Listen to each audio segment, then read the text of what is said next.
آزادی کے حوالے سے یہ فکر، یہ سوچ امام خمینی رحمۃ اللہ علیہ نے امت مسلمہ کو عطا کی۔ ایک بابصیرت قیادت، ایک سمجھدار اور ایک ہوشیار قیادت نے، ان کی دور رس نگاہوں نے امت مسلمہ کی بے حسی کو دیکھتے ہوئے ایک ایسا سوچ، ایک ایسی فکر عطا کی کہ آج پوری دنیا کے اندر امت مسلمہ کے اندر القدس کا مسئلہ اتنا اٹھ چکا اور اتنا اہمیت اختیار کر گیا ہے، آج سے 20-30 سال پہلے اتنی اہمیت نہیں تھی۔ ایک ایسے موقع پر امام خمینی نے یہ اعلان فرمایا، امت مسلمہ ماہ مبارک رمضان میں پوری توجہ خدا و متعال کی طرف کرتی ہے، ریاضت میں ہوتی ہے، عبادات میں ہوتی ہے۔ جمعۃ الوداع کو بڑے جوش و خروش کے ساتھ، پوری آگاہی کے ساتھ امت مسلمہ مناتی ہے۔ ایسے موقع پر امام خمینی نے جمعۃ الوداع کے ان عظیم اجتماعات کو امت مسلمہ کے یوم القدس کی طرف موڑ دیا اور متوجہ کروایا کہ اس انداز میں کہ ہم اپنے ان اجتماعات کو، جمعۃ مبارک کے ان اجتماعات میں اگر ہم ایک باہمی سوچ اور باہمی فکر امت مسلمہ کو عطا کریں تو بہت جلد قدس آزاد ہو سکتا ہے۔ بہت سارے محرکات القدس کی آزادی کے حوالے سے پائے جاتے ہیں۔ قدس اس وقت تک آزاد ہونا چاہیے تھا، قدس کی آزادی ابھی تک ممکن نہ ہو سکی۔ اس کے وجوہات ہیں۔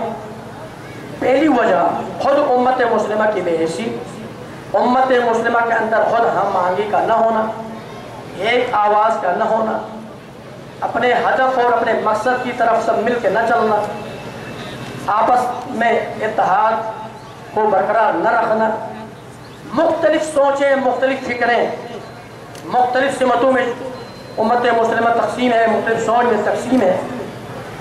ایسی صورتحال میں قدس کی آزادی کو بہت جلد ہم توقع نہیں رکھتے، لیکن قدس کی آزادی پر یقین رکھتے ہیں۔ وہ اس لیے کہ امام خمینی کے اس اعلان کے بعد امت مسلمہ کے اندر بیداری کی لہر دوڑ گئی، امت مسلمہ کے اندر ایک فکری جو انتشار تھا وہ سمٹ کر ایک وحدت کی طرف منتقل ہوا۔ آج پوری دنیا کے اندر قدس کے حوالے سے ایک بھرپور انداز میں احتجاجی مظاہرے ہو رہے ہیں، فلسطینی عوام کی مظلومیت کے حق میں احتجاجی مظاہرے ہو رہے ہیں۔ یہ ایک تحریک ہے، ایک حرکت ہے، ایک سوچ ہے، یہ آہستہ آہستہ امت مسلمہ کے اندر سرایت کرتی چلی جا رہی ہے۔ انشاءاللہ وہ وقت دور نہیں، یہ سوچ اپنی پوری طاقت کے ساتھ آگے بڑھے گی اور امت مسلمہ اپنے اصلی ہدف کی طرف اپنا رخ کر لے گی اور اپنے صفوں کے اندر اتحاد اور وحدت کو پیدا کرے گی، پھر ایک توانا آواز کے ساتھ آگے بڑھے گی تو یقین انشاءاللہ قدس آزاد ہو کر رہے گا۔ بہت ساری باتیں اس ملک کے اندر ناسمجھ لوگ، غافل لوگ، جو اسلامی سوچ اور فکر سے عاری لوگ اس قسم کی باتیں کرتے ہیں۔ بہت سے لوگ یہ بھی کہتے ہیں، میں آپ کو واضح کر دوں، یہاں بہت سارے لوگ رہتے ہیں، رپورٹرز ہیں، ہمارے انسٹیٹیوٹ کے لوگ ہیں۔ مسئلہ قدس تشیع کا مسئلہ نہیں ہے، یہ امت مسلمہ کا مسئلہ ہے۔ اس کو صرف تشیع کا مسئلہ نہ سمجھا جائے۔ دیکھ ہماری ریلیوں میں ٹھیک ہے، یہ الحمدللہ خدا کا شکر ہے، اس کے بانین ہم تشیع، اس قدس کی آزادی کے بانی تشیع، اس فکر اور اس سوچ کی بانی تشیع، لیکن نہیں سمجھتے اس فکر میں پوری امت مسلمہ شیعہ سنی سب شامل ہیں۔ ہمارے اجتماعات میں شیعہ بھی آتے ہیں، سنی بھی آتے ہیں، علماء آتے ہیں، دانشور آتے ہیں، خطاب کر کے چلے جاتے ہیں۔